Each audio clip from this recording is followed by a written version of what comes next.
this right there. Now you're so used to working with people. Yes. So the thing is, I'm so used to working with ignorant people. Yeah, you're so used to it. You just have to have this level of patience. Right. Because you don't be like, all right, I'm done. Right. This is the last time working with Deion Locke. Because it's so natural for you to be like, okay, I know this person. Let me just. You had to look up like, oh, he's talking. He's maybe on his phone. I was like, I just gotta see it till Deion goes. What are they doing here? I don't like the hat, man. You like my hat? Nah. Why? Because we beat y'all? No, that's fine. That's going to happen. What? That my Lions lose. That's not a big deal. What's the problem with my hat? I just You think I'm a bandwagon? No, I've seen you rock Rams for a little bit. Yeah. Probably that first Super Bowl. You were a bandwagon then. Yeah, back in 99? Yeah, 100%. I was a bandwagon. I don't think you was a Ram fans in 99. I was, 100%. The greatest show on turf? We need to see. Oh, you remember the phrase? We need to see. Yeah, Marshall Faulk. Oh, God. Herman Moore. Not Herman Moore. Isaac Bruce, maybe? Yeah, Isaac Bruce. Yeah, Terry Holt. Yeah. You don't know these cats. No, stop it, man. You don't know. Stop it. No, because so before that, I was a Lions fan. Curtis Mayfield. Curtis Dagner. Was it Roger Craig on there? Was it Icky Woods? Hold on, was it? No. Yeah. I was a player fan for a long time. Mm-hmm. So it was hard for me to stay consistent on who was on the team. So, just like any other video game, you play games. Who gonna win? I always was like, who's the best team? I'm Technobo. I was with the Raiders, 49ers. Yeah. Who else was hot? Not me. You Detroit all the way, no matter time. what. Only I would come out. I think for like Madden back in the day, I would play with the Eagles. This is like 2004 or 5, and it was like Donovan McNabb, T.O. But you know that the games were rigged, so that team was dope, right? Like the players were extra fast, or bro. That the only reason I play with them is because. Do you remember a player Javon Curse? For the Titans, right? He did play for the Titans. I think at the time. Javon Curse was known as the Freak. Right, okay. He was like 6'7", ran like a 4.2 something defensive end. And everybody would be the Falcons, right? Everybody was trying to be Vic. Yeah. And I was like, nah, man. Javon Curse, I used him as a DM, but I used him as a spy for Vic. And he was shutting Vic down. And people were like, how is he this? I'm like, because of him. Right. It wasn't even about the offense. I was like, that's why the best defensive player, injury has shortened his career. Right. He's got to be the best defensive player almost that I've ever seen. Like, he was amazing, bro. Yeah. So, my thing was always like, dude, defense wins championships. You know what I mean? I can shut down Michael Vick. He ain't throwing on me. Yeah. Interception. The whole field turns on him. Yes. You gotta get your feet ready. Like, I used to hate that, bro. The whole feet, like, instead of quarterback. You hold it. Yeah. I was like, dang it. Yeah, man. I used to love playing football games, Madden, Technobo. Just throughout the years, that the computer. They always say the computer, but the creators had gave the playmakers an extra oomph, like an extra speed or some sort of slippery, spin move. Right. So when the Lions was hot. The Lions was hot. And I was that fan for that long time. And then so in the 90s? Yes. When it was just Barry. That was my first favorite team.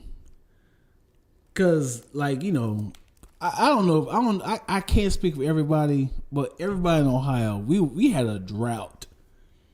Yeah. I remember. I told the story on Instagram, but I was at a Super Bowl party in '88, 6 years old. Joe Montana at his prime. We were winning. Okay. I'm saying we as in Ohio. The whole party was winning. A lot of drinking, smoking. Little kids, my cousins, friends, we all playing around. If the parents are happy, we happy. This is the Bengals. And Bengals versus 49ers. And how close is Dayton to Cincinnati? 45 minutes. Okay. So that's the team. That's the team. Not Cleveland because it's on the other side. Cleveland is like 4 hours away. Yeah, it's the east, right. Yeah. yeah, I didn't even follow football at the time. Yeah. Because I'm 6. So, everyone's happy, cheering, and then all of a sudden the drive happened. When Joe Montana had the ball at their 18-yard and he drove down that field just slowly sucking the life out of that entire party. My mom's boyfriend says, "Turn that goddamn music off!" Like, everybody quiet. Everybody standing up now. Yeah, the tension. Yeah, it got real because he already collected money. We won. Not when 3 minutes and 10 seconds on the clock. And Joe Montana. And then then all of a sudden, man, get them goddamn kids away from the TV. We playing in the front. And when I say when he scored that touchdown, Roger Craig, Jerry Rice, and Joe Montana sucked the life out of that party. He kicked over the barbecue pit. Oh, come on. He flipped over the cake table. Oh, jeez. Got in a little tussle with my uncle. What? Yeah. Because they were like, calm down, but he was drunk. Yeah. But he lost I don't know how much money he lost. I wouldn't keep track of it. I'm not his bookie. But yeah, he got to a fight and then broke up my mama. That day, and I was like, I am never gonna be a Bengals fan. He smushed me in the face. Get this little nigga out of my face. Did it really? Yes. Oh, that's great. Yes. His fingers got in my mouth. Yeah. That's a great story. Yeah. A tragic. Right. Ever since then. And my mom was like, I'm never gonna be a Bengals fan because every time I think about Bengals, I think about him. You taste his fingers. So after that, I was a Players fan for a long time. Big baby, you knocked over the barbecue. Yeah, you're grown up. Yeah, come on, bro. See the charts of everything. He's probably dead now. Yeah, he 100% dead. He had this long tail. He had gray hair. He had this long rat tail. And he wobbled with his little sandals on. And you never seen him again. Richard Lampley. That's his name? Richard Lampley the third. Mr. Richard. We used to call him that. Mr. Richard. Man. I wonder what the fourth is doing. I'm sorry about that. My father's legacy. Yeah, he got oxygen in his nose. We back though. The Bengals are back in the Super Bowl. He couldn't have been that old though. He would be about 75 now. No, he might be about. Might have the oxygen in his nose. Yeah. Well, Bengals and y'all the Rams. Can't see Deion's tear. Huh? They can't see Deion's tear coming down. Yeah, man, the Bengals in the Super Bowl. Yeah, and most importantly, the Rams. Yeah, I am sick and tired of people saying just because you live in LA don't mean you're supposed to root for your LA team. I just happened to have the Rams, who just came here, and I've been rocking with the Rams for at least 20 years. Since 99. 99, yo. Yeah. Yeah, man. It just doesn't work. It don't work like that? No. People don't like that? No. What? Because you just need more proof. You need to go put yourself in a Marshall Faulk jersey and post it. I have a Marshall Faulk. But you had to post you in it back in 1999. I have the jersey still. The jersey doesn't matter that you have it. Oh, okay. You talking about I have to have it. You need to post a TBT. Okay. Yep, I'm doing it. Me back in the day. Yep. See, 1999. Yep, 20 years of fandom. You get that. I'm doing that. You get 20 years of fandom. You get that. Okay, for sure. All right. Because I look at it like a father. I was born from this father. Yeah. But my stepfather raised me. They're like, nah, man, you can't love him like you're supposed to love your. Like, yeah, bro. I would never denounce the Lions, the Pistons, anybody. I ain't say you have to. No, I'm just saying. This is me building this up. I would never denounce them, but I've taken breaks. I've taken seasons off. You don't talk about it at all? Yeah, there was one season. This season, in particular, I know I didn't watch. Because once they traded Stafford for Goff, I was like, you guys aren't even trying. No, that was a good deal. That was a good deal. For the Rams? No. You got a Super Bowl quarterback. But Stafford, they didn't know what he could do. They saw what he could do in college. We knew what he could do. My man was getting 4,000 or 5,000 yards a season. Stafford was getting that team. I can't blame them. They had one good team, like one good year. They had offense and defense was fire. You had Nate Burleson was a wide receiver. You had Golden Tate. You had Megatron, of course. You had Reggie Bush in back there. He had 1,000 yards that season. Reggie Bush was Detroit? He was a line. I forgot. Our running back, of course. And then, great season. I can't remember how many wins we had, but it was still, you would watch games that you would lose, and you're like, you're not supposed to lose these games. Right. These are games that you're supposed to win these games. Right. And then on the defense, we had Ndamukong Suh. This dude, Levy, he got injured later, but he was a Pro Bowler, linebacker. We had Darius Slay. Like, we had a solid defense, Pro Bowler. You know what I mean? He might be, he went to playoffs with some team. But then they trade these cats away. They traded Darius Slay. They didn't pay Ndamukong Suh. You're just like, bro, you guys aren't trying to. The Stafford's like, I got no Megatron. I got no Bird. I got no Golden Tate. Like, who am I supposed to throw to? Mickey Rourke. I don't know why I said that. Not even a person that's in the league at all. He's an athlete. Anyways. Yeah. So then this season came up, and I'm like looking at the roster. I'm like, you guys aren't even. There's not a bright spot. I'm like, this young rookie's gonna be something. Man, Jared Goff looked horrible over there. I was embarrassed. Yeah. Oh, and the Lions will take a winning coach who had 2 winning seasons, take it to the playoffs. Black coach. What's his name? He coached in Indianapolis. I can't remember. Caldwell. Coach Caldwell. And they fired him, the winning coach that we had back-to-back winning seasons with, which hasn't happened. And they hired a first-time Dan. Not Dan Campbell. He's the coach now. The dude from New England. I can't remember his name. That scrub. They hired him. So you fire a winning coach, hire a first-time coach. He goes trash, super trash. And then you hire another first-year coach who was a tight ends coach. He wasn't even a coordinator. He was a tight ends coach. We love his fire for the game. I would love you be an owner for a couple years, and then they be like, who is over there? How long y'all? I did this for a reason. See if your plan works out. I'm sure they trying to figure it out. Like, I would go get a winning coach. How much do you need? What do you mean where? Where would I find? Is it free agents of winning coaches? Coaches, there's a lot of winning coaches out there. No, not in college. Like, I would go get somebody. I would try to go get how they brought what's his name from the Raiders back out of retirement. Chucky. Yeah, didn't work out because he's racist. But but I'm like, man, there's coaches who are sitting in the booth analyzing. Like, finding a good coach is tough, bro. But I'm like, man, these cats are out there.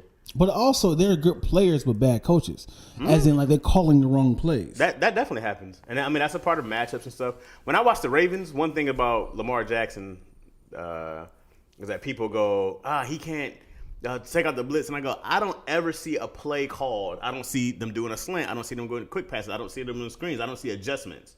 So that's a coach's thing, not a player thing. Right. I go like, if there's no option off the blitz, well, that's who's play calling. Yeah. So then they're like, well, he can't do this. I'm like, it's not that Lamar can't throw them dimes. That cat has got a cannon. Mm-hmm. He's way more accurate than people say. Mm-hmm. They just don't change their game plan. Yeah. So when the other team changes their game, they'll be winning. The other team changes their game plan. Then they're like, oh, he can't keep up. And it's like, no, you guys got to outcoach these guys. So, right. But they're like, hey, Lamar, just do your stuff. Yeah. Right? What's his backup's name? He ain't coming back. Huntley? He ain't coming back. Yeah, he's going to get a job somewhere. He's good. He looked good. He's not Lamar, but he looked good. Yeah. He is definitely inspired by Lamar Jackson. That's why they went and got him. It was like, we need someone who can run this offense. Mm-hmm. Like, go get this cat. Yeah. Anyways. Yeah, enough of that about that because we had to give y'all some flub in the beginning because from what I've heard is YouTube will they will not monetize you if you say bad words because they're children, I guess. Right. Even though these things say not for kids, but if you say bad words or use adult language for adults, they won't monetize your video. Yes. So, which is really stupid. Now it's time. But which is really dumb, bro. That's a cuss word. I hate that.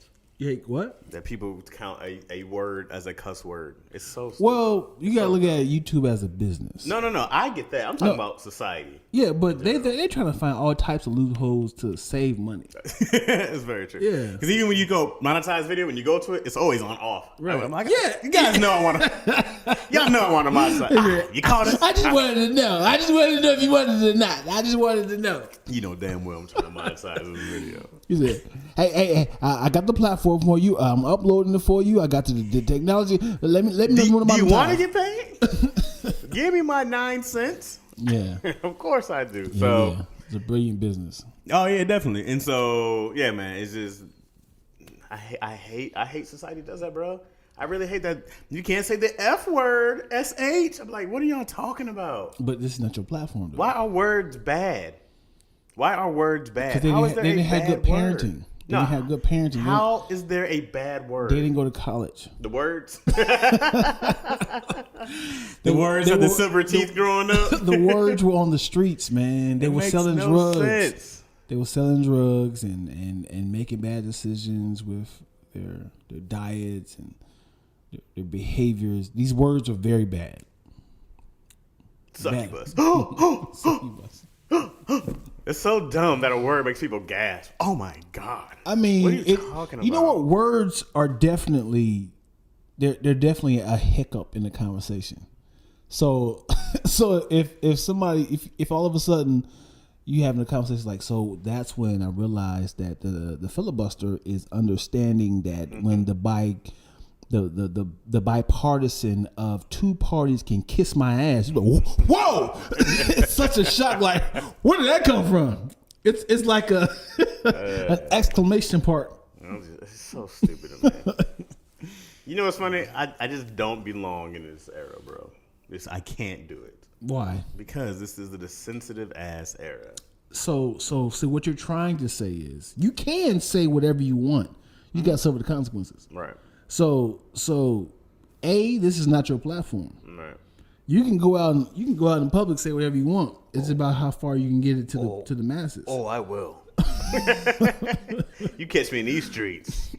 It's just this whole cancel culture. This whole it's baby, bro. I feel like I'm in a baby era. I really do. I feel like you can't say anything.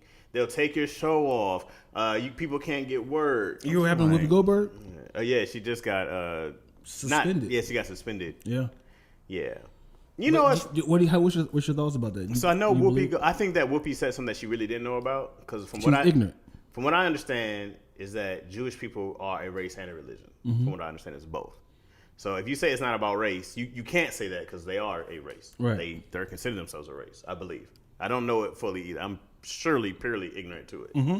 But when other people start saying it's about race, and you go like, nah. And then you go like, yeah, but you're not that race. Right. Like you got to be like, oh, okay. You got to back up. And it's one of those things, even when I found out like every gay person I ever talked to said they're born that way. So who am I to be like, it's a choice? I'm like, 100%. Yeah. Everybody has always said they've always felt this way. They've always fought it because of our culture and blah, blah, blah. And then, a society. I hate society. I really do. Yeah. But it's one of those things of giving a voice to the voiceless. Mm-hmm. The people that felt like they were ostracized for years and they finally get a chance to kind of step forward. And, I felt like a lot of people are like a lot of hurt people are evolving into lawmakers. A lot of hurt people are evolving into doctors. I'll make a change one day. Right. So this is what's bothering me right now. And I can't be the only adult upset with this. What childish now doctor thought that the powdery vitamins were better for having to be gummies? Like, why would y'all want it candy instead of the powder one? Remember when Flintstone kids? It was the crunchy ones. They was like, nah, we need the chewy ones that stick into your teeth. Like, I don't. What child was like? I want my vitamins to taste like candy. So what child? I can imagine a child doing it. Right. I'm saying he was as a kid. You talking about the child? He was hurt. He was hurt as a child. I hate these. Why can't we just eat gummies? He said gummies. Wait a second. It can be more concentrated. It can keep the flavor and the potency. Shoot, I was eating gummy vitamins. I was like, these only for kids? Can anybody get on this? I love it, but I hate that they get stuck in my teeth. Yeah. Now I gotta pick them out. I got gaps, man. I got pockets of vitamins that's still lodged into my bicuspids. Now I'm like, oh, I just got a burst of vitamin C. Just later. Oh, that was sitting in the bicuspid. I'm gonna sit right here stuck in my till you need me, baby. Nah, man, I grew up on, we used to watch All in the Family. We used to watch Married with Children. We used to watch In Living Color, right? And they were censored a lot then to them. Right? You go back and you watch Saturday Night Live back in the day when Richard Pryor would come on, or anything they did. You got to do whatever you wanted to do for the most part, right? It just wasn't this time where, like, I really wish I would have hit that 70s, 90s era. After the 2000s, bro, it was like, remember Married with Children that it blew up because some lady from Michigan was trying to cancel them? They were trying to get the show off air. And this lady kept sending in letters to try to get the show off, saying it was inappropriate because her son had watched an episode. And it blew up the show. Yeah. That's what made it big. I know that. Yeah, and they kept getting more raunchier, and they kept taking things even further because and then you would hear the audience, and they'd be like, "Wow, wow!" And it was killing. That audience is the best audience I've ever heard in any show Married with Children audience, they had to have a shot before they walk in. Wow. Hey, make sure you take a shot before you walk in. Bro, they couldn't even say the lines. Like, they'd be like, yeah. Hey, Peg. Wow. I would come back just from the toilet. You hear the flush. You walk out. And it's always funny when we have to watch them sit into the laughter. They gotta just wait. They can't say nothing until they be like that's what your mother said. Yeah. And then you have to just wait. And then she's about to say her thing. The person's like, oh yeah. If my mother said that. No, it's great. Man, I was like, I always wanted to do that. But I'm like, it was electric, bro. And now I'm just like, this just too much babying. What if we were wrong the whole time? Mm-hmm. Like, it was, like, everybody is dark racists, bigots, misogyny. Like, and it's slowly starting to realize that all these times we were hurting people. Like, you understand that blackface was a season. And then black people was like, do you understand this is not right? Can we please take this down? It's like, what are you talking about? We're not making fun of y'all. It's like, no, you are. But there's black people who can do this. Right. They was like, well, but we're not going to pay them. I'm always like, bro, change the channel. There's this comedian. His name is Doug Stanhope. I was talking about this the other day. Doug Stanhope. You ever heard of him? Yeah. Yeah. So Doug Stanhope. I don't know what he looks like, but I heard of him. He's going to say whatever he wants to say. Mm-hmm. He's going to say the N-word. He's going to call you the FAG word. He's going to, can you spell out that whole word? Yeah. Would not be okay? All right. Because there's 2 F words then. Right, you know what I mean? But he's going to say whatever he wants to say. He has a huge fan base. Mm-hmm. No one's ever going to hear about him because he can't get on TV. Right? And I think the only person who I've seen him on was on Louis' show. Louis put him on the show. Louis C.K.? Yeah, back on his show when he wasn't canceled. Okay. Right? So, yeah. So anyways, I go, bro, you can do whatever you want, but if you're this person, TV's going to be like, oh, because you're this guy who says these things, you have these views. And I'm like, I don't have a problem with Doug Stanhope saying anything that he wants to say. Mm-hmm. He can go on he can call his whole special N-word if he wanted to. I do not care. I don't go, man, as a black man, I'm offended. I don't. Mm-hmm. I go like, you do you. People are going to go buy it. I don't have to support you. Other people are going to support you. Do you know who they are? Mm-hmm. I know what kind of person you are. You don't ever affect my life outside of that. Mm-hmm. If somebody comes in, they're like, you ever hear that one? Hey, don't do that. Mm-hmm. I don't want to hear your black joke, bro. No, it's not. Hey, honestly, we're not going to do this. Mm-hmm. Oh, I didn't want to offend you. Well, you didn't yet. Right. Right? You see what's coming. But I'm not afraid to, like, let's just stop this. I don't even know you. Like, I just hate people. That's that. So many issues there. No, because I think the problem is like you're getting paid to be hurtful. Mm-hmm. That's why people get upset about it. Yeah, some people get paid to be hurtful. As in, like, you know what I hate about this? Right. And it's like the way they smell. Mm-hmm. It's like if you see it in the streets, make sure you strike them. Like, now, you start saying stuff like that. Well, that's different. But make it into a joke. Now, if it's funny, right? I'll be like, hey man, that's kind of funny. Right. But if it's pure hate speech, that sounds like hate speech. Right. I'd be like, is there a punchline in there? Now, if your people are clapping in the audience, it's a Klan rally. And then I go, it's a different thing. It's a Klan. No, because the way people can get away with racism, if you say it as if my father said this, it's like, let me tell you how racist my dad is. And so it's not on you. One time I heard him say, this is why I hate black people. And he literally said that all they do is do this. And he do like a whole little dance. But it's funny because he's like, my dad has a bad back. So when he did the little thing, and you heard that, but he thought he was tapping. He thought he was tap dancing. So it was funny because he had. So it was like if he had like a whole bit about it. Yeah. It's like, he's making fun of his dad, but he's Yeah. also being racist in this description. Bro. So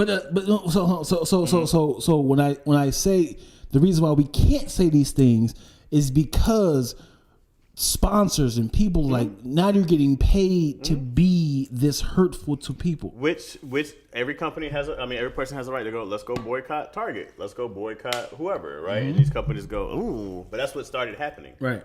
Because your freedom of speech costs. But you then know what I mean? and then people instead of relying on the sponsors and the companies that are paying these people, instead of relying on them to do it, we as the people are saying, hey, Target, Fenty, you should cancel them. Right. You know, let everyone tag them. And Right. it's like now they're putting the pressure on these companies, is putting people on and paying them, and it becomes one of those cancel culture movements. It's becoming too much. Man, they're trying to cancel Bruno Mars. For what? Remember, because they were like, well, he's being a culture vulture. Oh man, we don't talk about Bruno. Oh, jeez. All right. I don't know why. It was our wedding. It was our wedding day. I don't know the song. I don't know. I just seen it everywhere. I just feel like saying we don't talk about Bruno. Yeah, but anyway. But culture vulture. So back in the day or recently? Yeah, like years ago. Like they were like, yeah, he's I remember doing that. black music and he's Filipino. And I was like, hey man, you do it like this, you do all you want. I don't even know what race he is. I could care less. You keep making this fire, do whatever you Yeah, yeah. want. How do you ask somebody what's their nationality or ethnicity? What's your shit? What is this? what's all that? What's happening, man? What is this? Like I'm always cautious of because what's I all like that? you know who gives me that is Amber Rose, Mariah Carey. What's happening here? What happened to you? What happened? What's What happened to your parents? What is the most respectful way to ask that? I think you can ask people what ethnicity are you? Oh. Man, what ethnicity are you? Because if you ask them about their nationality, and some people are just like, what does it matter? Hey, Yeah. all right. Yeah, I hate people that say. Is that offensive to ask? What is your name? I'm legit interested. Right. I don't know what culture. I don't know what references. Oh, it's funny because you like my cousin. You know, who is She's Middle Eastern. No. help me. She's Persian. No. Man, it's so sensitive. Yeah. I hate it. Cause I think we get upset because we know exactly who we are. Right.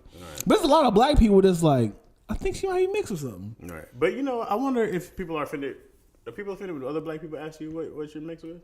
You mixed with what? Because I expect people to ask my daughter growing up what she mixed with. Mm-hmm. And what I always tell her now, I always tell her you're 100% black and you're 100% Latina. I tell her that all the time. Mm-hmm. And people go like, that can't be possible. And I go, I'm 100% black. You have the DNA you have me inside you from me is 100% black, correct? Yes. Right?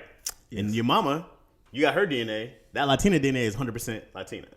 Therefore, inside of you, you have 100% Latina and 100% black. So you make things so difficult. Man. I don't make it difficult. But her because body, people are going to try to split you and tell you what you are. Her body is a glass. Okay. Her body is a glass. Mm-hmm. If yo is lemonade and you are Pepsi, mm-hmm. and y'all both pour into this glass, only half of it's gonna be in there. But 100% of that Pepsi, but you're gonna Pepsi. spill over. That's right. That's why you're 200%. That's right. That's right. You're 200% person. That's impossible. It's not because unless you add more glass. Wait, have you ever heard of 200% or 300%? No. You never heard someone say 200% or 300%. You have a 300% growth increase, right? Sure. The numbers exist because they exist. She has to be a giant. She is a giant. Extending. You're damn right. She is all those things. She is. Because people are going to tell you, but what side you lean? I'm 100% black and I'm 100% Latina. That's what you need to know. What are you 100% black? I said. Yeah, I'm 100% black. Like your dad wasn't like.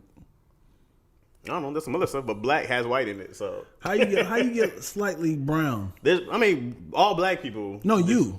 Yeah, all black people. Don't try to put everybody in there. I'm talking about you. Well, yeah, I have some white in me somewhere. I'm Irish, I think. So you're not 100% black. I am. Now let's jump it. I'm 100% African American. No, you're not. You're not. You're a fraud. You're a light.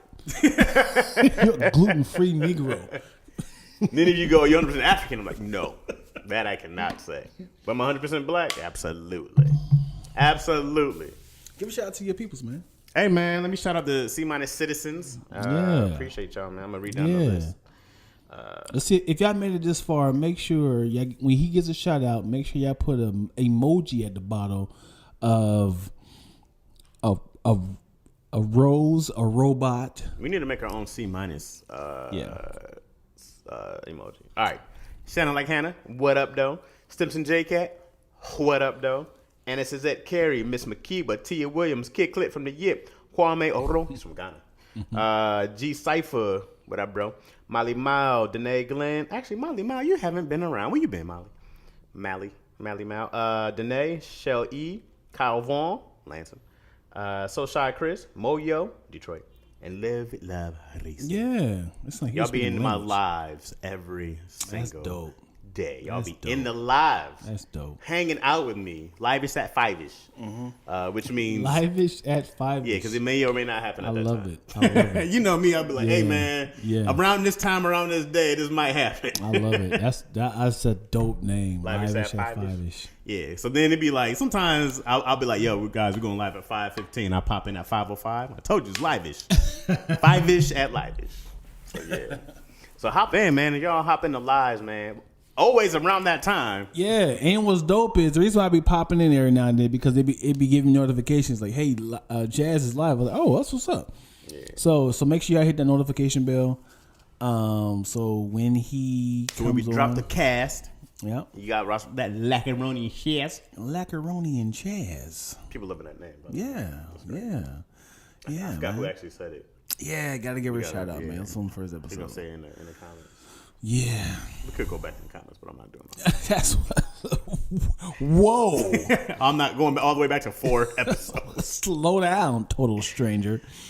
Like you're losing weight, man. I am, man. Yeah. What you down? That's coming. I'm down 7. Down 7. 8.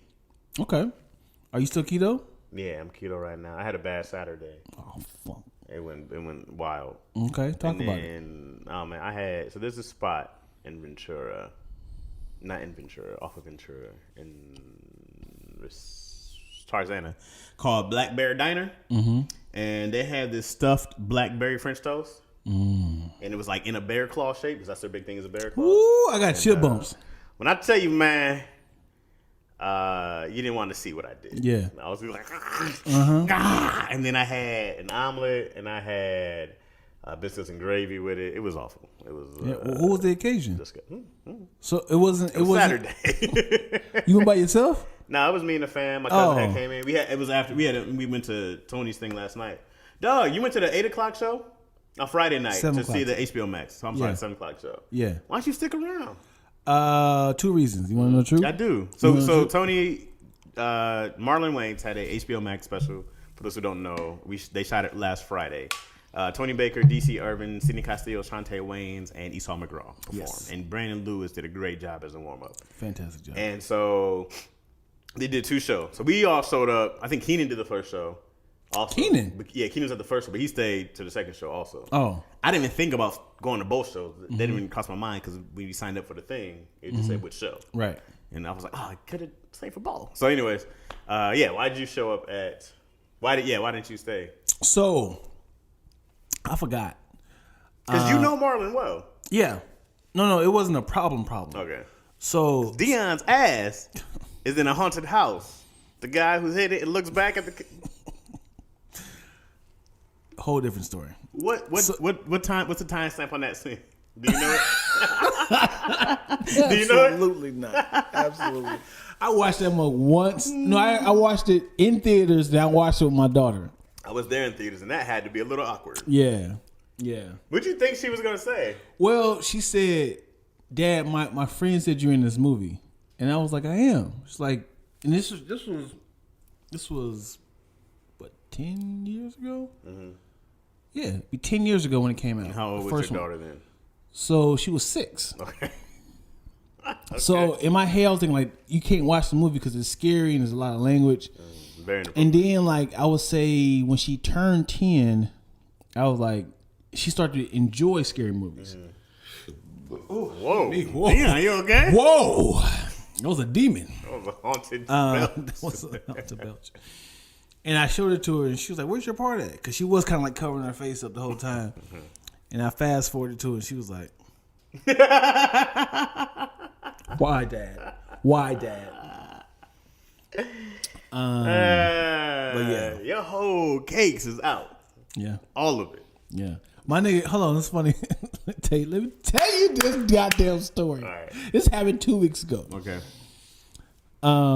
Me and someone was getting into an argument. Wait a second. It's about this story. Wait. Go ahead. Because we didn't finish why you didn't show up to the show. So, but we're on the haunted house. I want to come back to it. Okay. So, me and someone was having an argument. And this is someone I know? Yeah. Okay. Yeah. Having a little discussion, I will say. And just kind of heated. Like, what is it? And it was like, Kareem's calling you. It's like 10 o'clock at night. So I'm like, Kareem never calls me at this time of night. So, Kareem Grimes calling me at 10:45? Hey, what's up, man? You good? Hey, man, yo! I had on speakerphone. Yo, man, I'm here, man. You fucking shot that white girl, man. I was like, what? I'm watching the haunted house. And I was like, dude, this is not the right time, man. I was like, I gotta go. No, hold on. I'm gonna round it back. I'm gonna round it back. Hung up. So you needed some of that, man? I was like, I do not need it. Man? What's going on? I can't enjoy it. I can't enjoy this because it's hard to like. Yeah, I was, huh? I was doing my thing, huh? Like, and she's watching like this the whole time. Like, I can't get out of the moment in the midst of an argument. Anyway, we gonna get back to this 1 second. Yeah. So full disclosure, full transparency. Let's get it. I forgot. I was editing a project for somebody. Notification said, "Hey, you got selected for the tickets." I said, oh, snaps! It's today. So me and Courtney Nene was going back and forth, talking all throughout the week, and she's like, "I hope I can get some tickets." And I had said, "Hey, are you going?" She was like, "Yeah, I'm here now." So I'm like, "Damn." I was like, "I'm not even like dressed. I ain't got a haircut." I was like, "I know if I get to the house, I gotta, iron some clothes and stuff." I was like, "I wasn't prepared." Iron. I don't know what you said. Iron. And then she was like, "Well, I need you here because we've been talking about it the whole time." And all I had on was like some polo and some normal clothes. Like, I mean, luckily I had a polo on because it's sort of formal. Yeah, I wore a hoodie, so yeah. I mean, a lot of people did. I seen well, my show. So I wasn't like dressed to the nines. When I started seeing people there, I was like, oh, these niggas is dressed. Up, and I wasn't comfortable. Like, I just felt like out of place. I had like a basketball hat on, and I just felt uncomfortable the whole time. It was like, you don't listen to dress code at all, did you? And I was like, bro, you had to know that no matter what, you weren't going to be dressed worse than you. Yeah, no. I looked very bad. Not bad, but it wasn't like I felt out of place. I wore these Skechers there, no lie. I felt out of place. Yeah. I had my like these. I showed you the shoes, but they did not feel like they fit in, and people were taking pictures. I was like, God, I can't be a part of this picture. I want to be like, what was Dion wearing? I just felt out of place, and then I injured my back. Why you sound like the Tyson? My back, my spinal, and those chairs were not comfortable, and I just kept flipping butt cheeks and watching the whole time. And I was like, I got to stretch, and I was like, and we were like on, I don't know what place. I think the order was the same. Same. So my butt was hurting. My butt was hurting as soon as Tony got on. Yeah, I was like, woo. I said, woo. I kept readjusting. This lady said, "Excuse me, what side you gonna be on?" And I was like, "Oh, I'm being disruptive. I'm gonna be everywhere. I'm being disruptive. Man, my back hurts." And it was like these chairs right here. Yeah. They weren't comfortable. Yeah. So in my head I was like, I got to get out of here. And then Nene was like, "You gonna stay on the second show before?" I was like, I have to get out of here. I was like, people were taking pictures. I kept thinking like, I do not want to be in this legendary. I could have. Everybody was like, Dion, you were there? No one knew you were there. Nigga, I talked to DC. For one, but you're known, you and DC both are known for disappearing. Yeah. You guys will hit the poof, the ball, yeah. the smoke cloud. Where'd they go? I talked to DC. I talked to Keon. I talked to Ron G. I talked to B. Lou. I talked to everybody. Sydney, Esau. I talked to all of them in the back. Mm-hmm. But yeah, as I was leaving, I talked to Keon. But I dashed out of there like, don't look at my outfit, bro. Like I felt like shut up, man. Why does everybody care so much? Because I felt out of place. It felt like I had like the stink arms, and it was like, well, that's different. Yeah, it felt if you like musty. That's different. That's a different thing. It was like I was at a hug party. It was like, yo, give me some hug, Deanna. Bro, that whole list said wear this. I was like, I'm wearing jeans, these Skechers, and this hoodie. What's up? No, but the thing is, I had an option. What's up? I had an option, but if I went home, I would have been late. So I do. Why? Because you're not abiding by the rules. They said come as this, and I'm being disrespectful. It's like saying, hey. So you never jaywalked? No, of course. You follow all the rules now, Dion. So if you came to play basketball in football attire, you'd be totally fine with that. If I came to play, yes, bro. You know me. But what I'm saying is, you know me, Dion. Why would you make your life uncomfortable? Now, why would you make your life uncomfortable is one thing, but it's about cats roasting me. It wasn't about roasting. It's like I get your butt cheeks now. That I understand.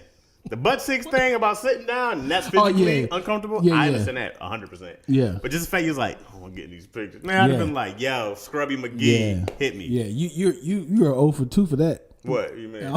Oh, for the dress code, even for strange things. He said, hey, why don't everybody wear white? Man, I'm telling you, I had white pants. Had I still been in the weight when I bought those white pants? You said what? If I'd been at the weight still when I bought those white pants, it would have been fire, bro. Yeah. It would have been fire. But the way that I was at when I was like, oh. And then I tried to go last minute and find some white pants. So why you switch pants? Because you couldn't fit the white ones? Yeah, because even the ones I had were 40. But and I was like, why do you care? Man? I couldn't fit them. Why do you care, though? Because they wouldn't get around my waist. I couldn't button them. But it doesn't matter, man. You did what you're supposed to do. That's why I wore the black. I couldn't wear them. But why couldn't you wear jeans? They gave you a dress code. I did wear jeans. And you still wear whites. Oh, there. Yeah. I tried to wear white jeans. But you didn't have to, though. I couldn't fit. No, because even when I went looking, I couldn't find another pair of pants because it was last minute. So I did that last minute. But what I'm saying is Tony Baker, Sabrina, I'm assuming everybody said wear white. Yeah. You could have came in jeans. I mean, like not jeans, but you could have came in denim. Yeah, I don't think you understand what I'm saying. I had white jeans. No, you could have came in denim. What are you talking about? In the blue jeans? As in not even abiding by the dress code. I did. I wore black jeans. I said you could have came entirely. Why would I come entirely? Exactly. You abide by the dress code. You did what they said. Yeah, but I was like, I had this dope white hoodie that I already had. So I was like, I got this dope white hoodie. That's great. And it was an honor Serene. I'm not doing an HBO Max special. But I was honoring the kid. Honor Serene. And had I had white pants that would actually get around my fat ass, I would have wore. But I just couldn't. Nigga, when I tell you the worst feeling, I'm about to start crying. What? Is having the mindset of I'm about to go to this party, I'm about to go to this comedy club, I'm gonna hit him with this outfit, hit him with this, and you get this. Motherfucker. No. This must have shrunk.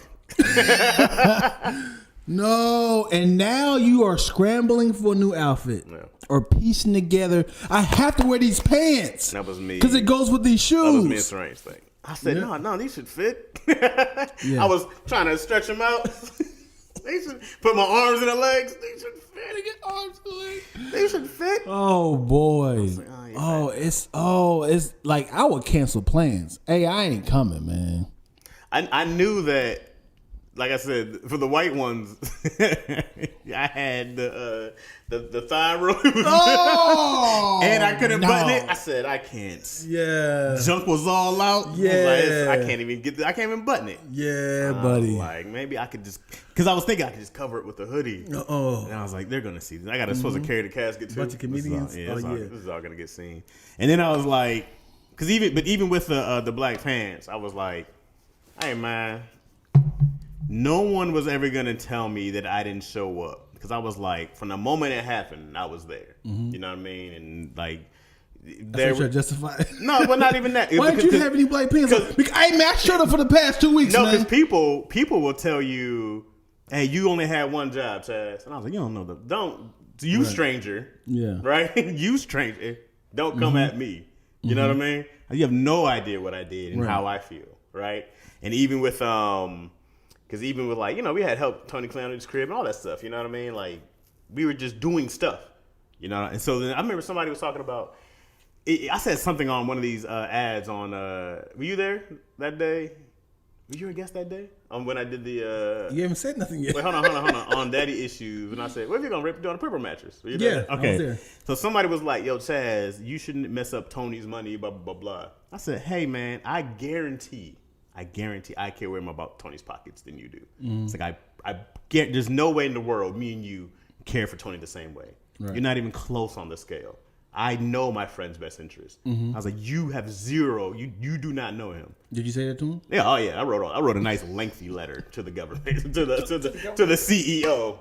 I was like, don't ever come at me talking about what's best for my friend. You have no idea what I've done in midnight. You know what I mean? Yeah. But people will come at you for like whatever reasons. And I was like, if it's joking, I don't mind. People joke, they rip the forces. I don't, me, I don't care. Yeah. I'll wear clean black forces and dirty white forces all the time just to give people something to say.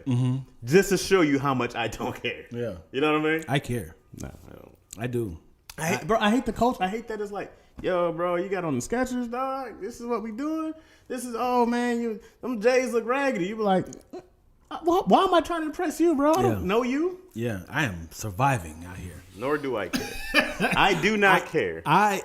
So I definitely understand. Wait, I'm sorry. Can I tell you where it came from? Go for it. I'll tell you why I don't care. Two things.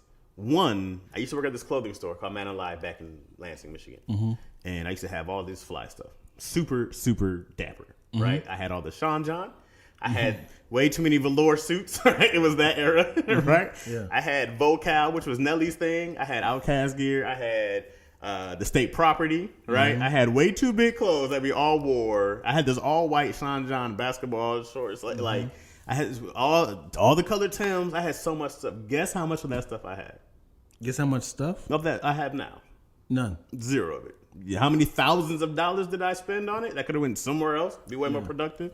I bought a pair of LeBrons, right? Maybe 5 or 6 years ago. So I was like, you know what, man? I'm going to go splurge and buy these $200 pairs of shoes. Guess what happened the first day I had them? They got stolen.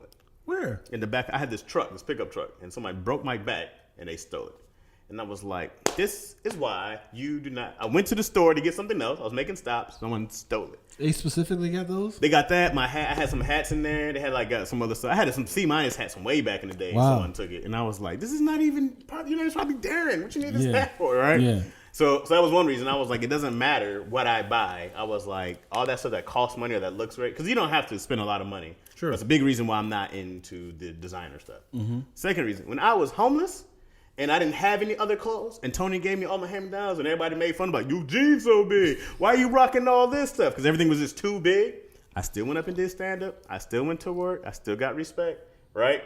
And it was never a thing about me being like, oh, well, check. Like, even when I started getting money and I can buy stuff, I was like, I've already heard the worst. What am I going to hear past this? Yeah. Chaz can't dress. We know that. What else? What else? What else we doing?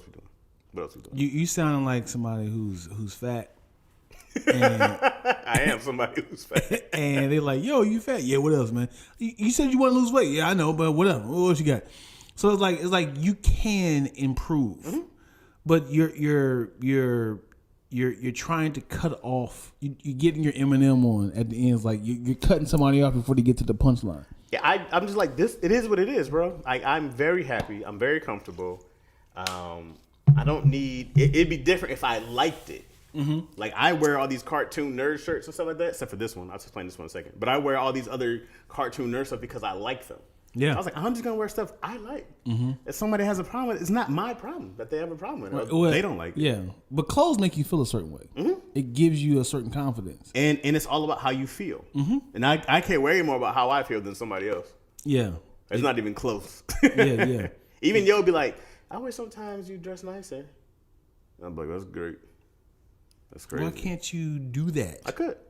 I don't want to. But if she's asking you, you say, I don't want to. Yeah, now, if we went somewhere, it was like, you have to wear this formal attire, I would A, not go, or B, wear what I want to wear. Like, we were going to go to this Bounce Awards once, right? The Trumpet Awards. And I was like, well, I'm not wearing a suit, so what else can we do? I was like, I'm not going to do it unless somebody's paying me to be in this suit. And Stubborn. I didn't go. Stubborn Chaz. I just didn't go. You didn't go because you didn't want to wear a suit? Want to. Sure. Yeah. It's when I had a job, I had to wear a tie. I used to go and wear a tie every day. Now that I don't. You are the Kyrie Irving of... But Kyrie messed up the bag. I'm going to go get the money. If you say, hey, Chaz, take this COVID test for $15 million, shoot me up, fam. For money, I'm selling out for bread, bro. But he said, I'm doing this as a stance for the people, the voiceless. So you're like, I don't want to do it, even though it's... For me. Right. Even though it is safer or it is wiser for possible connections at this bounce, event. So, oh yeah, he's the creator of, he's the writer of. He's like, nah, just because I didn't want to wear a certain attire, I'm ruining the future potential bags. I can't ruin bags, bro. All right. You can't ruin what's for you, bro. Yes, you can. No, you can't. You can ruin what's for you. If you don't work, sure. I work. I've earned everything I've got. If I'm saying, hey Chaz, get here within 3 hours. I have a whole community of people here that's huge fans of you. They're willing to donate $50 million if you get here. You're like, hey man, it's $50 million. I'm showing up. But if you say, hey man, I'm kind of having a pickle with my daughter and my girl, so I can't do it. Can they reschedule? I'm like, they cannot. You be like, can't even do it, bro. Family first, bro. That's what I'm saying. You can ruin what's for you. This literally is for you, and you say, I can't make it. But if I tell my wife, hey, there's 50 mil on the table. If you leave out this house, Chaz, you're leaving forever. Yeah, I'm sure this 50 mil make you feel better later. That is a whole different... Hey, I might have been rash about that 50 million. I was angry at the time. I love you. Oh, I walking with those big-ass checks. Oh, now you love me, do you? I would love to do a sketch of somebody going to the bank with their check like... Hey, it doesn't fit in the slot. Like, sir, this is not real. Oh, it's real. Y'all see me on TV? I got it. They gave it to me on TV. See that? Yeah. Let me slide through it. Can I go over the top? I told you before, like, I would definitely wear something nicer for you, right? I was like, I don't have a problem being like, as long as I'm comfortable. Mm-hmm. But have you tried, like don't cut it off. Mm-hmm. Have you tried to go, like, to a customized? I've never. I haven't either. Yeah, and that's what I want for my birthday. Mm-hmm. I want to get like a whole custom suit, and I'm turning 40 this year. What? Yeah, I'm turning 40. Yeah. What's the date? When's your birthday? March 5th. Yeah, it's coming up. Yep. And I want a whole little photo shoot of me in some customized, because these hips. Don't lie. You can't just go in the store, but let me get that right there. I got to get it customized. So I want to do that just to kind of say I've never seen myself suited and booted, because I've lived a very casual hoodie, sweats life for the past 10 years. And it's like, I want to feel like I've accomplished a lot. Mm-hmm. And believe it or not, man, even if you don't feel comfortable, people will believe in you on how you carry yourself, mm-hmm. how you talk, how you inspire. It is a world of fake it till you make it. Even if you're dead broke, if you look confident, right. If you smell successful, if you it's like, wow, who is this guy? I want to hear more. I remember wearing a tie. People were like, hello, sir. I remember I had to do an interview at UPS, and I was wearing a tie, just kind of walking around. Hat? Huh? You're tying your hat? No, not before that. Before the hat date. Well, I did wear the hat, but not at the interview. But I remember a guy was like, hey, do you know what such? I was like, oh, I don't work here. And he was like, oh. Sorry, but you do look like somebody's boss. Why is that coming to my ear? Because it's the ear. Huh? Because it's the speaker. Oh, you put it in the mic. I didn't do it on purpose. I looked behind me. But no, it's 100% makes a difference. And man, if I cared that much, what people thought, I'd do it. Imagine if you came to get a job. They'd be like, Chaz, I need you to go to Sony Pictures. And you go to Sony Pictures. There's a guy who wants to fund that movie that you wrote. Come through. You get there. He's there. You know, black guy, cigar in his mouth, locks, hoodie on. He's like this. What's up, man? What you talking about? What you got? He got like the Diddy glasses on, sandals on. He's not even like look like he's interested. Versus somebody that's like welcoming you at the door with a suit on. Hey, heard a lot about you. Same guy, black guy, hair's tied up nice. He got the reading glasses on. Hey, sit right here. You want some water and joint? It's like, oh, you are interested in me versus like I don't care what you think, man. Have you ever met Russell Simmons? Well, yeah, since you can't use that excuse. Listen, because he's already established. You talking about a guy who's already established? Meeting a guy. No, as in his name is. But you were talking about me going to meet a guy, right? You know Russell Simmons from the 80s. So if you're saying, hey, this dude wants to fund your project, right? So Mark Zuckerberg can do that because he's Mark Zuckerberg versus Patrick Malone. But there's a bunch of rich people we don't know their names. Right, but Patrick Malone wants to give a first impression to somebody I wants to sponsor. I want to invest in. Because I should judge this person off the way he's dressed. Yes, because if you have 5 other meetings with Sony, with Paramount, with Netflix, you want them to choose you. So like, I want to be presentable. So when you come in to see me, I want to be like, hey, choose me. Where I'm meeting you is way more important than what you're wearing. If you say, hey, come meet me in this behind this alley somewhere, I'll be like, hey man, I don't know. Why can't we meet in a restaurant? Yeah. Or if I walk in some dirty building, I'll be like, hey, yo, this ain't, you know? That. But if you were walking in the, I'll be like, yo, but if we're in the damn Chateau Le Grand, right? And you're walking in some sweats and stuff, I'll be like, I'm probably in sweats also. I'm probably wearing a hoodie. I'm probably in something close to this. I'm probably wearing a Partners in Rhyme shirt. I'm probably wearing some cartoon hoodie. You don't cannot be this stubborn. Dog, wait a minute. Do you think I've ever had a meeting where I haven't dressed like me? You know people I've sat down with? You think I've ever dressed any different? Because you're probably the person in power. I'm not the person. I'm like somebody's. Hey, talk to Chaz about this. You know who the guy in power is where I work. You know that. I've never ever sat with anybody he's sat with or met with somebody and dressed a different way. I haven't ever. Bentley? Well, whether it was the same? No. Like Ben might go get dressed up for something. You know what I mean? But for me, if it's been like, okay, you're gonna meet with Chaz at such and such time. Anytime I've met with Light, anytime I've met with anybody, I'm in something casual like this all the time. Yeah. When I put jeans on, people be like, oh, what's the occasion?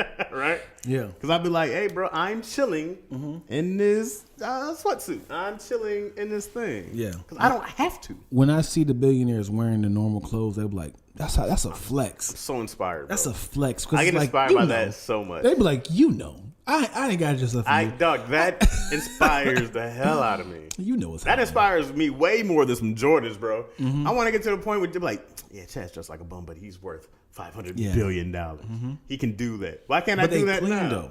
Yeah, they're clean. Like I'm sure you dress down, but that shirt is brand new. Right. They don't have to wash clothes. They probably just they probably get stuff. What do I do? I wore it. What do I do with it now? Yeah. So that's what I want. Me, I'm 14th washed. I'm still trying to figure it out. I don't clean my shoes. I'm a problem.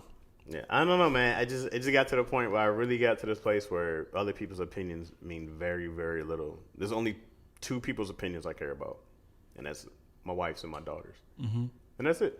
And she don't really have opinions yet about things. But and you know, it kind of came from the beef that me and my pops had, and even with like the beef I had with the dudes in the group chat with like Tony and them, because I think there was a time I can't remember what we were arguing about, but I was kind of like, hey, you know what, man?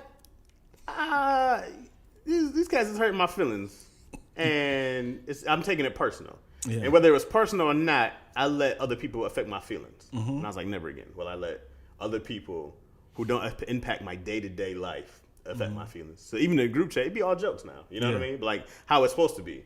But like they'll make fun of me for like leaving a group chat. I left twice in the group chat. Get your ass back in there. Yeah, I was like, nah, man, because this is becoming a source of negativity for me. And I was like, why would I take that in? Yeah, I was more than willing to love them because in person it was always all love, but the group chat was awful, right? It was awful in the group chat.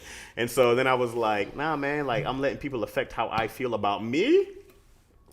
That's crazy to me. Yeah. And that's when I was like, that's insane that we'll let people affect how we feel about ourselves. They're your brothers, though. Right. They're my brothers. And it's one of those things of like, I love y'all, and the fact that I love y'all so much, y'all shouldn't be hurting me this much. But also, you shouldn't be taking it personal. Right. Because they know they're doing it out of love. It's funny how Maybe they were.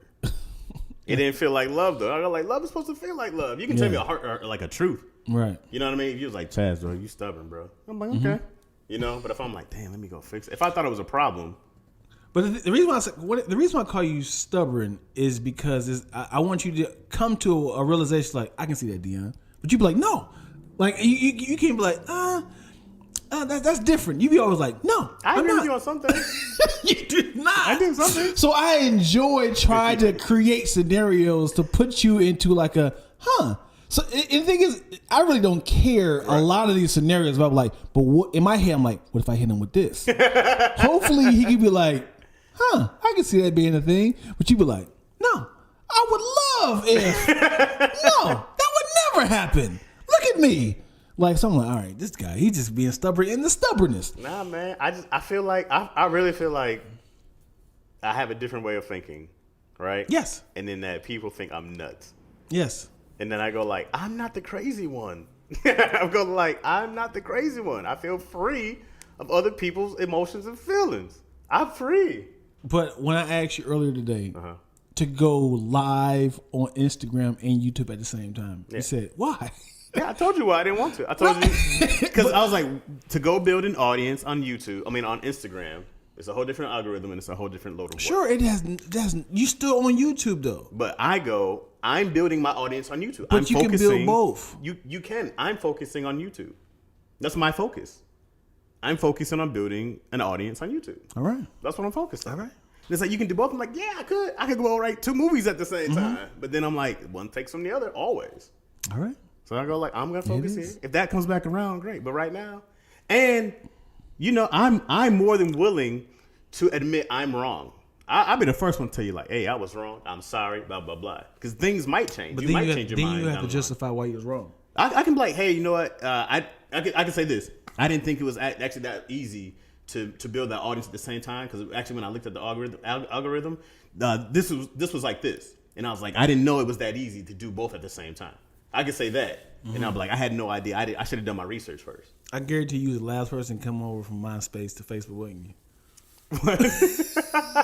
You was the last person. This is still going to Facebook, ain't gonna be nothing. You was the last person. Like, hold up, man. We just gotta rebrand ourselves, man. Hey, if you leave and go over to that Facebook, I'm taking you out my top 8. Facebook is dying. MySpace is dying. I'm taking you out my top 8. I still log in today. Remember, like people getting offended. I'm not in your top 8. It was top 32, top 64. Yeah. They kept adding it up. All right, who else? You just had to add more people. Who else is in here? Man, people be mad. I'm not in your top 8. Hey man, but what you said last night was foul. The funny thing is, that's how you get back and smells like, yo, I'm taking him out my top 8. That was unfollowing you. I'm taking him out of my anybody? top. Yes. I've muted people. Yes, I'm glad we're talking about this. Okay. I unfollow a lot of women that are extremely beautiful. Friends of mine. Because I'm following them for all the wrong reasons. Yeah.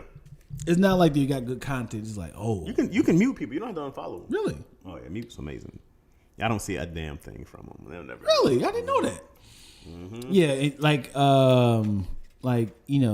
we have a lot of beautiful friends. I have a lot of beautiful friends back home. I'm going on a timeline of lust. I gotta unfollow you because you You ain't talking about but it's showing titties. Right. I gotta mute. I gotta start muting it. Yeah. But yeah, I have to do that. Yeah. And I've never blocked somebody. I enjoyed having dialogue with people. If they say something that was hurtful, or I'm like, why do you feel that way? Sometimes people say stuff like something I've said on Daddy Issues or Black Blasphemy or All Death. They be like, "Hey man, you really think Ice Cube is trash, man? Your mama's trash." I was like, "Golly, bro, what happened here?" I'm just joking, man. Yeah, I need you to take that comment down. All right, buddy. So it's you get people like that, but I've never got to the point of like said something that was so hurtful that I was like, I don't even want you on my page anymore. I always like let's open up the dialogue, because a lot of people just say things to. A lot of times people say things just for other comments. Like you want to be viral on someone else's page, right. Like I got the top comment over here. Yeah. No, man, like, I see the value. There's a ton of value in social media. Right? It doesn't mean a lot to me. This is why I don't post a lot on, especially Twitter anymore, or Instagram, right? Because it was just to build a following, right? And then it just felt something so out of my character that I was like, I'm just doing this just to do it. But when I talk to other people, they do it just to do it as well, right? Because they want to build a following, which is why I like going live on YouTube, because people actually care about me. So people actually care over time. Because I thought nobody would care before. Because I was like, why? I wouldn't really care. I don't watch a lot of people's stuff. And when you go dual YouTube, Instagram, like, you know what? I'm sorry, y'all. Dion told me to do this like 5 months ago. This is the best thing ever happened. Now I'm at 10,000 followers. Yeah. I mean, and it probably means something to somebody, right? Because thing is, your friends are on Instagram. So they'll be like, let me come in and talk to you. My friends are very popular, right? So I have very, very popular. I'm the least popular person in my group, easily, right? And I've never felt bad. I've never felt like I don't get the recognition I deserve. I've never felt anything that makes me go like, I gotta go do this. The only thing I want to do is make people laugh and get paid for it. So when I got into writing, I was fine. Like I miss doing stand up, which we'll talk about that later. I miss doing stand up because it was fun, right? But I don't miss the necessarily the traveling and stuff like that. So I go like, man, that aspect is fun of it, but just to do social media, it feels like it's work. It feels like a thing that I'm anti social media. So I had to find something that I liked. I liked going live and talking with people. I was like, oh, that's fun. You know what I mean? But YouTube is where they know me from Daddy Issues, right? So that's why I went over there easily, because I was like, it was an easy transition when I started doing C- Society and building that. Because people just kept asking me to do something. He's like, when you going to put something up? But subscribe to you. You ain't got nothing up. Yeah. And I was like, hey, man, people really... So let me find something that I want to do, which is why I did C- Society, which isn't necessarily just comedy, but, you've done it. Yeah. Dion Lack has done it. Yeah, I never got reposted on your page either. I haven't reposted anybody because I can't. No, as in, I seen your clips of other people, everybody. You've probably only seen 3 people, and that was the early. I will go on your page and I see everybody that you did on that show. He skipped over me, yo. I don't think Kente got one. I don't think after Zach and Oren got one. Got one, yo. I don't think so. That's all good though. No, you got to look at Instagram like it's a commercial. I get it. For whatever you're trying to create. It is. I watch Tony and I go like, that's valuable. Yeah. There's a lot of value right there. Yeah. So pretty good. So when he does stuff like, show a clip from Daddy Issues, I'm sure it's a reminder like, hey, Daddy Issues is on. Hey, buy tickets today. I'm sure it's like, oh, let me go on the website right now. I think part of it too is I remember like watching Jade had 1 million. Like he's got maybe like he's got a lot more on Instagram now. But when I started when Jade had 1 million, Big Ja had 1 million on YouTube. I think he had like 50,000 on Instagram, and he was like, "Yeah, I don't even go over there." And now he has a lot more. And he was just kind of like, I just been so focused on this. And I think that was a thing about me building it too. I was like, let me focus on this. It ain't going nowhere. And if it goes somewhere, it's gonna be TikTok. It's gonna be something else. Right. You know. So I was it does make you feel a certain way that this is our platform, but it's not our platform. Right.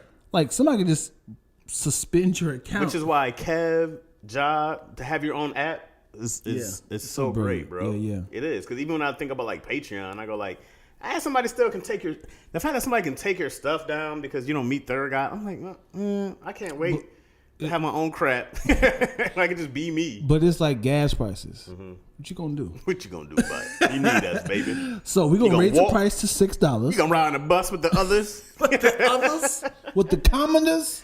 Huh? No, so it's a brilliant platform. You that Mercedes, go put that on there. I mean, it's so much value in social media, especially if you're trying to be an entertainer, you have a business. It's so much value. Because you really literally reminding people, hey, it's up. Go watch it.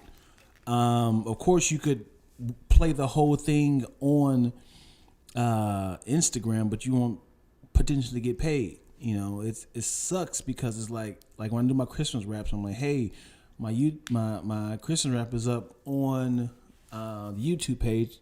Go click the link in my bio. Yeah. Hopefully my numbers get high.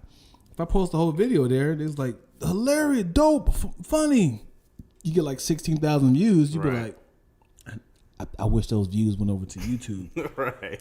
Possibly have got paid for that. And I think Instagram is letting people pay now, make money now. It's like more of a Patreon for Instagram. Is it? Yeah, it's like badges.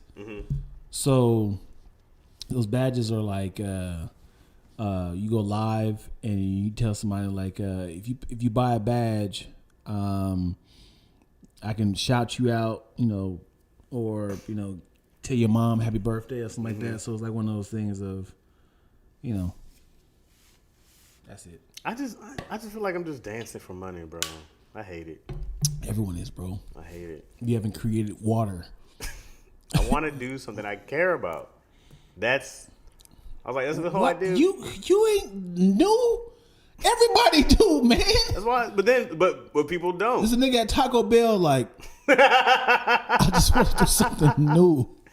But then you can do it. So then it's like, well, you can go do this for now, right? Or you can just do what you want to do. But we talking about stubborn Chaz though. I give you a guideline of how to do. You be like, that seems like a lot of work. Well, that makes a difference. Yeah, exactly. If it's a lot of work. That seems like a lot of work. I just want to just put my thumb up. Going live was so easy. I said, boop, hey, what's up, y'all? I couldn't believe how easy it was. And I was hesitant for so long to do it because I didn't think anybody would care. Up. Yeah. I was like, who's going to care? And then I was like, Chaz, you do this to yourself all the time. You talk yourself out of a good idea. You don't know what you can build yet because you talk yourself out of it because you're doubting yourself for no reason yet. Yeah. I said, do it. And if no one shows up, then stop. Yeah. And then you can feel dumb. Right. And, so I was like, you gotta go give yourself this. What's crazy is, and I love it. I love you guys. Yeah, for years I've been building lactose. Almost literally like 11 years. The problem is I know how YouTube work. You have to be consistent. We were not consistent. We talking about like months without posting anything. Yeah. Because we're still steady building other people's projects. Right. Then Twills was like, I'll do my Sweet Tea and Sass every week. Then we went to the extreme by having the green screen and all these little effects that came up when she's talking about certain things. That took so much time to build and post. And then I was like, all right, I'll create sketches. So your sketches and then mine. And I was like, this just become, and then we get hired for something. Then all that stuff is gone. Right. So that's the lactose page. When I first signed up for YouTube, that's that Dion Lack page. Right. And I was posting things that I had did on like when I was a child. Like, so if you look at those videos from there, I'm like a 16-year-old. So I'm like, do I start from scratch from 89 subscribers? Or do I start from my lactose page where it has nothing to do with, I can't say nothing to do with. Well, if you ask any YouTube person, they always go, everybody starts from zero, right? And I was doing these things back in the day where I was making these fake audition videos, which I still really loved. and I was doing like I remember I did one for Flight, and I was like, yeah, I'm here to read for Fligga hit. Flagga hit, and then Jade was recording from, so he'd be like, no, could you do the other blah blah blah? Oh yeah, and then I would always do some really horrible version of whatever I saw. And like, we're gonna roll the plane, right? And I'd be like, we're gonna roll the planny, and it was just that, right? And so, and then I was doing this other thing called Ain't That, where I would just talk about whatever went viral for the week or whatever. And I had the one video that the guy who did the "I'm not gay no more," right? And I did a whole, really small, just me in a purple shirt going, and then I don't think it went viral, but it got me 30,000 views. 30,000. Yeah, I got 30,000. So I had like no subscribers, and then I got like 100 in like a week. That's funny. That 100 stayed because I never did anything again. And that 100. So when I started actually working again, so now I think maybe it might be at 1,000 something. And then it was literally this year we got 800 subscribers.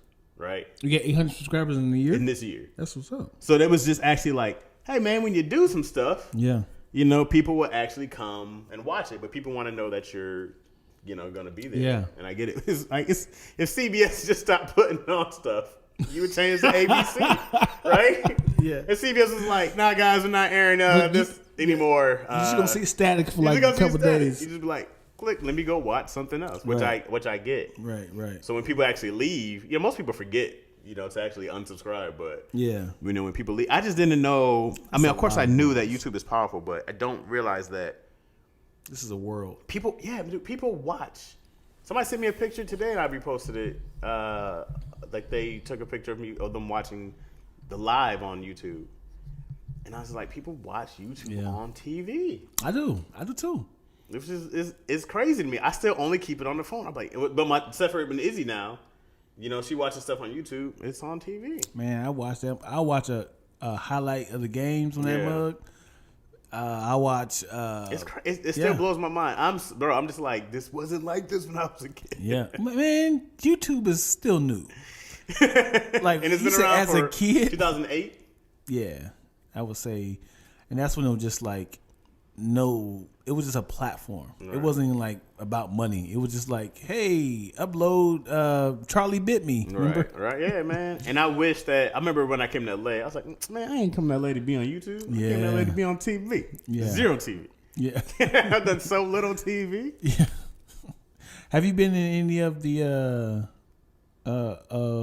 Harvest Studios as an actor? Mm-hmm. You'll see me like I'm all over. From like Indica season 3 on, and I think Family Time season 5 on, you'll see me all over the place. Whether I'm being like a featured extra or having online, I'm always somewhere. Mm-hmm. I'm in like every season. I haven't done one for Millennials or Partners in Rhyme yet, but I think this year Partners. I need to get cast in one of those, man. What you want to do? Something, dude. Not even like not as the main. It's just feature. I need to audition for something. Because I haven't acted in someone else's project since 2018. Yeah, I need to get back. Yeah. I'm sick of people telling me, "Dude, you're an actor. You're a great act outs. You're a great performer." Yeah, just I was directing your project. I'm looking over here because that's where they were shot. Looking over here, and I'm giving this girl instructions on how to do this scene. She was like, "Why aren't you doing this?" And I was like, let's focus on you. Because she was not delivering these lines the way I want them to do. Yeah. She's like, you need to be over here. You are killing me. You are hilarious. All the time, bro. We be doing reads. They'll be murdering. They was like, you should do this role. But then they'll go cast somebody else who's bigger. Yeah, that's funny. Or who has more followers. Yeah, that makes sense. That's what happens all the time. And that's what I'm telling you, build your Instagram. Yeah, I get it. I'm on it. You know what's funny about being a director is it's a thin line between giving the actors their creative choices and seeing how it plays out, because in your head you see how you want it to come out, but he's like, oh, that's a good direction. That's a perfect world. But then sometimes it's like you're not understanding the choice. You're not your choice that you chose is not the direction and is not portraying what this scene is needed. So when you give someone notes, they like, oh God, I've been rehearsing for weeks and I can't turn this off. Yeah. When I told this girl, I said, listen, you're not the character. Yeah. He's the character. Right. It's funny if you give these lines as serious as possible. Right. I need for you to look crazy. Right. You're going to be thin line between love and hate. Right. He's going to be Martin. Mm-hmm. She's funny because we don't know. She's unpredictable. Right. I'm giving her these descriptions. You see, I was like, you've seen it before, right? Like, that's what you want. She's still trying to be a character. I'm like, oh, guys, all right, you're not going to let this go. And so when I gave her the directions, she was like, I kind of feel like...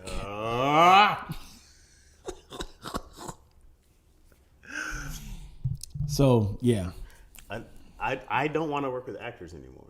Actors? Yeah. You want to work with amphibians? I want to work with myself, right? You guys. That's called masturbation. My friends. I love masturbation. Mm-hmm. It's all about me, and I'm done when I want to be done, baby. No one gets disappointed.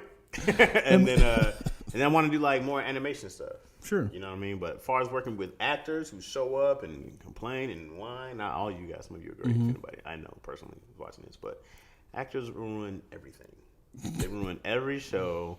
Not anytime we're late, but they just, when the show ends or something happens, because it's selfish.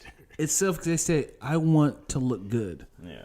And it's one of those things of like I don't think it's that. I think you're getting paid to do what I tell you to do. Read these lines like I want you to. That's what you're here for. Yeah, but why would I use it in that direction? And no one else wants to do this. I can't wait to be the guy who says, I will pay you for the day. I will pay you for your work. Please leave. I can't wait to do that. I can't wait to say thank you. But you're a bad actor because you can't take direction. Because what they're trying to say is, I want this scene to be a part of my reel, and I want to give it exactly like this, and I can't turn this off because I've been rehearsing for 2 weeks like this. You know what? But you can't, because you can't go, let's stop. You got I set all this up. Like people on the clock. Right. And we can't just stop. We have to get there. And you don't have an understudy ready to come in. Yeah, you can't just be like, all right, you know what I mean? Let's just cancel for the day, guys. Other people lending their time, right? He's like, you can't just do it. I can't wait to be in a spot where I can go, hey, you know what? You're not doing what we're asking you to, so we'll pay you. We'll talk to your agent, but you're good. You can probably go look for other projects now. I can't wait to do that. You know how much money he has wasted that day. Yep. I can't wait to be in a position where I can waste that money. It ain't gonna be that. What? Because now the higher ups is gonna be like, oh, I plan on owning what I'm talking about. Be like, I'm the higher up. So you won't be taking those. You ain't gonna be in the battlegrounds. I'm not saying I'm not running MGM yet. You ain't gonna be in the back watching the showrunners talking. You come in like, can I chime in? They're gonna call me. Having an issue. What's the issue? This actor about the block. Tell them to go home. So she's the main actress. Okay. So we have a whole season to shoot. We got 2 episodes today. I guarantee we can find someone else. I promise you, there's someone else out there who's just as good, just as talented, and will work and do it. We know that. How many people can you call right now who would come and love to be on a show? And then her true Hollywood story was like, there was a time like back in 2022 when Chaz Rogers, he fired me because I didn't want to take directions from this asshole showrunner. And from that day, I kind of feel like I got blacklisted because the story got out and about. Maybe. Should have listened. Should have did your job the way they got. And that's why the show never got picked up. It was a trash ass pilot that he wrote about bareback bears.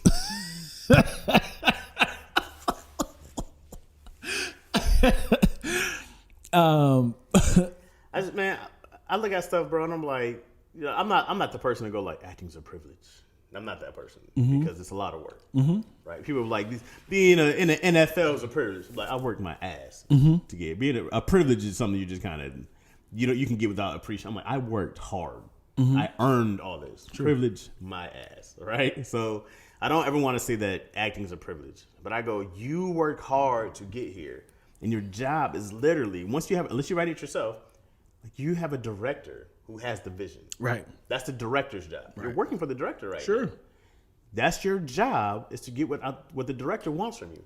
If you can't do that, I don't care how many lines you can remember, I don't care how many what you can cry and command, right? I don't care how well you can emote or make people laugh. If you can't do what the director asks, you're a bad actor. Absolutely. And there's a difference between acting and taking directions. Right. Yeah, people can act they ass off. The problem is if I say, hey, I have a different direction, I want you to tone it down and give me a Jamaican accent because this is a. They're like, oh, because you said in your resume you can be Jamaican. In the rehearsal, you did the Jamaican. Now I want you to switch over. It's like, I wasn't practiced for that. I don't feel like my character.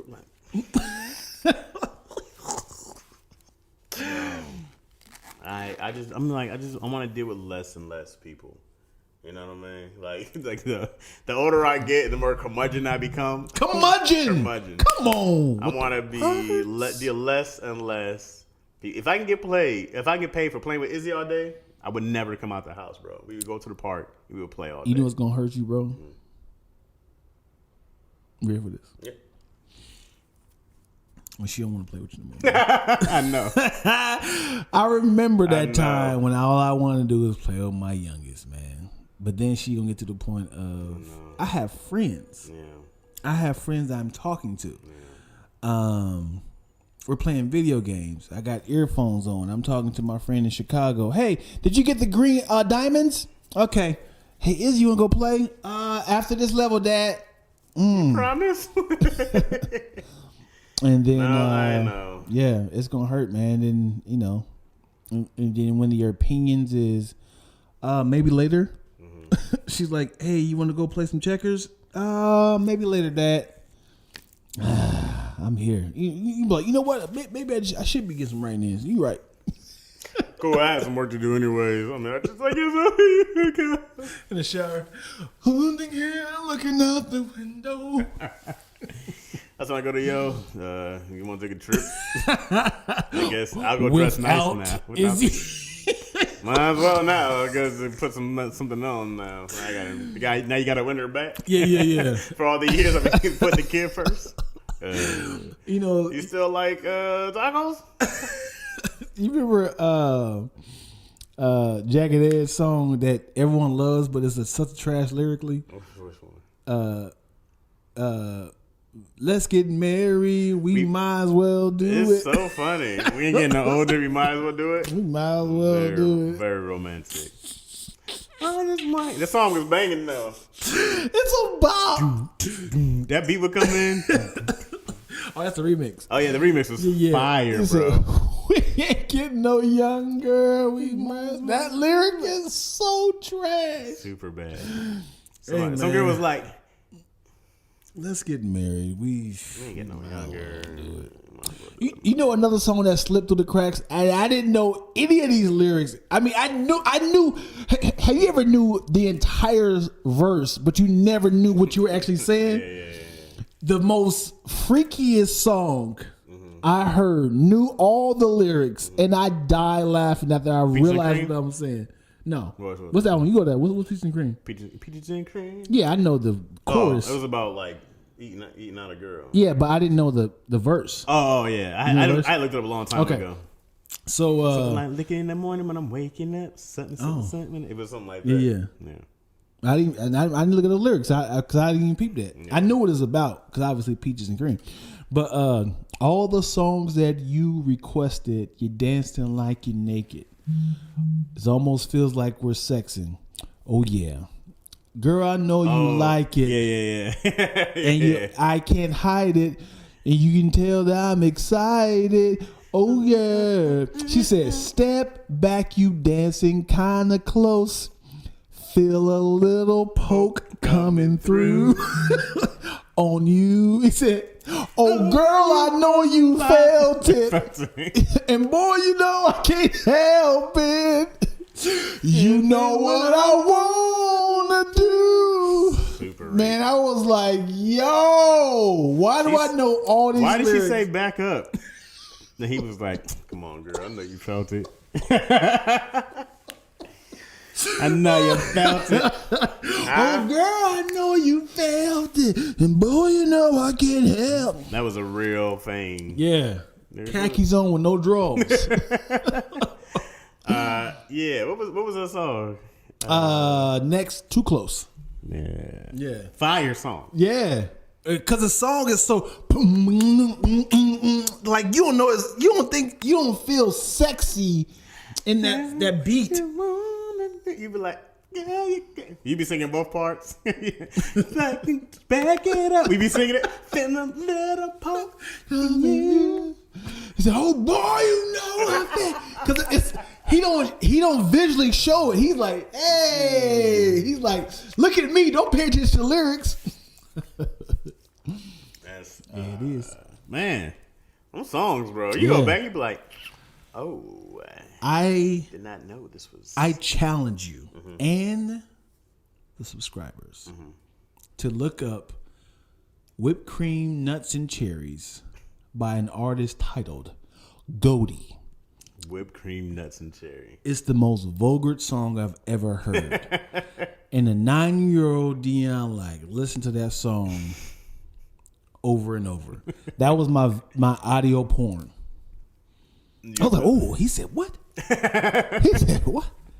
What's it called? Whips and cream? Whipped cream.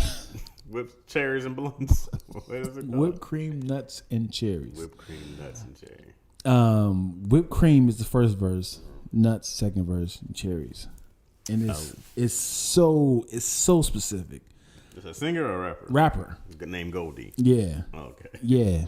Yeah, he going. He's flowing too. He has that it feel like he could have fit here. I like that. Like, Sir Mix-a-Lot never gave you something else that it wasn't. It's like, I like big butts. Like, like it wasn't some other song. Another song. No, I'm just saying, like, his song wasn't hiding. Like, there's no. Oh yeah. Like, It's very specific. It was just very like, I like big butts, and this is what the song is about. No, put them on a glass. It was his big butts for titties. Yeah. And came in tough. That old song. Hold on. I know you know the chorus, but if you actually listen to the song, "I Be Stroking," woo, that song is very vulgar. I'll be stroking. Is that the one like stroking from the east and stroking to the west? Yeah. When I say I went back to listen to it, I was like, yo, he didn't pull any punches. Man, I haven't think I've heard that song since. I heard it like 2 weeks ago. 20 years, bro. Because I remember my aunt was telling me that all y'all music is vulgar. And I was like, man, y'all had a song called "I Be Stroking." And I went back to listen to it. I was like, man, I'm about to post these lyrics. Hey, Prince was nasty, bro. Prince had a whole song called Head. You know what I mean? It's called Head? Yeah. Just Head. Not fellatio. No, I'm pretty sure the song is literally called Head. I'm not a fan of Prince, man. I was a Michael Jackson fan. And I know they had a little rival. Wait a minute. Here's the thing. Wait a minute. Okay, it's okay if you go like, I prefer Mike, and I can understand if you say I'm not a fan of Prince, but you gotta appreciate it. Sure. I know what he. I know what the he songs, you know the music. You gotta be like, I get this dude's a genius. I know. Yeah. I know his music. Then we're okay. No, not to say I know his music, but I don't seek out for Prince's music. That's okay. And when I hear his songs, I'm like, oh, that's Rose, or that's Kiss, or that's 1999. Like, I know these songs, but I never be like, oh, once you put on that one Prince song, he had like 30 albums, right? I don't know if he had that many.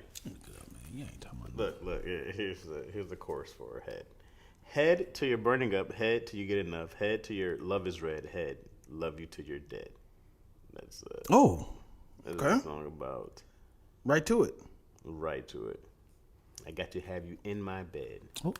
You said I'm a virgin and I'm on my way to be wed, but you're such a hunk, so full of spunk. I'll give you head till you're burning up. Head. Is that a single? I don't know if it was a single. Oh, I was like, that feels familiar. But that was the song. How did Head become the title for Fellatio? I just want the top. Fellatio is funny though. Yeah. But that fellatio, you know, it's funny. You can't be politically correct when you're having sex. You can't say the correct term. I would like to perform intercourse. There you go, sweetheart. If you don't mind, could you sit? Would you like to schedule intercourse later? Could you get on your? And I may insert my penis into your vaginal canal. But first, could you get onto your patellas and pull out my penis with your phalanges and perform fellatio? This is like a doctor who just knows all the extremities. Oh, don't touch my gluteus maximus. You know I'm not into that. Extremities. Oh, that's full erection. Right there, the blood has pumped through. Be careful with the girth because this bud's for you. I'm aiming my semen into your ovaries. They will travel through the canal, hopefully take a right, and once they seminate your egg, I don't know. I ran out of big words a long time ago. Do you mind if I rest my palms onto your hip bone? No. Whatever the word is. Yeah. No, I'll go with medulla oblongata. Definitely in the brain. Yeah. No, I'm saying like as he's getting head. Oh. Yeah. I'm gonna put my hands right here. I'm gonna guide your medulla oblongata with this fellatio. There it is, right there. Oh, you almost got me to the point of ecstasy. I'm climaxing. Why is he not enjoying it? He's enjoying it. No. It's pure business, though. No, we're purely doing this to repopulate. The thing is, we the funny thing is we created the dialogue as in he's being nonchalant. You can see like, oh yeah, you fucking this fellatio up. Yeah, you in medulla oblongata. No. He's very courteous. He's very, and now after I insert my penis into your vagina, I will disembark my. We said disembark. I don't know if it's the right word. What if it's like? Well, I need to ask the women this: if it was a guy that had the best sex, but he talked like that, would it be a turn off? Are you enjoying yourself? She's like, oh my God, I've never had this. I see that you're having a riveting time. I'm riveted, Big Daddy. I'm riveted. He's like, yep, there we go. All right. That's He's like, you cannot enjoy this. Mm-hmm. Yeah, now I'm going to mount you. Could you put your tibulas above my sternocleidomastoids to make sure? Do you like having intercourse in the anal region? Oh, I must warn you, what's about to enter is very girthy. Let me see the length of your finger extremities. Yes, they should reach my prostate. You said trust for what? They should reach my prostate. Please insert here. Because the circumference of my prostate. Oh, you are out of control. And that's how you end. That's how you become Dirty Dion, guys. The Incredible Hulk. The funny thing is, what if I was Bruce Banner the whole episode and I was like, please don't talk about sex. I just feel like that if you did turn to a Dirty Dion, just come out. What? Your turn. Just erection. And they're just dangling on me like tassels. A bunch. Like the incredible, not incredible, the Ultimate Warrior. Oh yeah, the tassels. Just dangling on me. Oh, Dirty Dion, come on, man. I'm on the turnbuckle. And then your theme song would be Too Close. No, you're dancing kind of close. Dion, chill. I know you feel a little poke. I'm curious though. Do they get erections in wrestling? Like, do they balls come out or anything? I don't think so. Like they're in draws. I wrestled in high school. But y'all have we were a singlet. That's what What's it was that called. mean? A singlet was the uniform. Okay. So it would be a singlet. That's what it was called.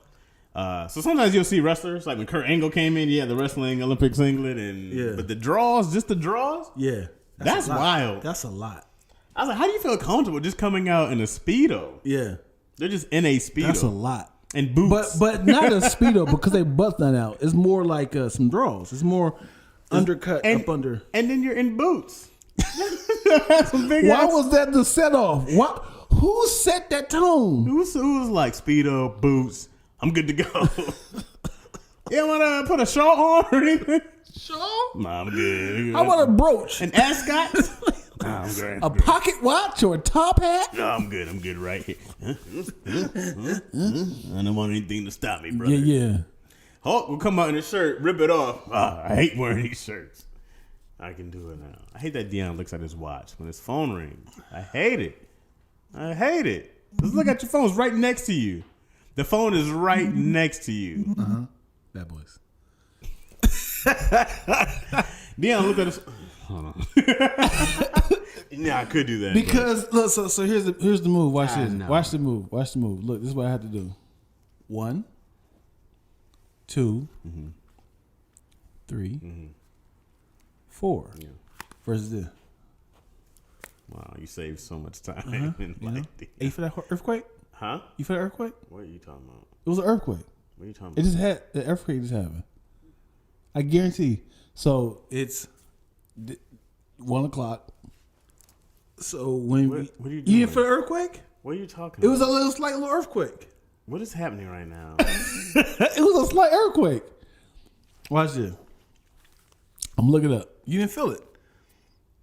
I feel like this is one of those things where you go like, you ain't feel that? And then feel what? Right? No. Come on, Deion. No. Watch this. Think I go on what?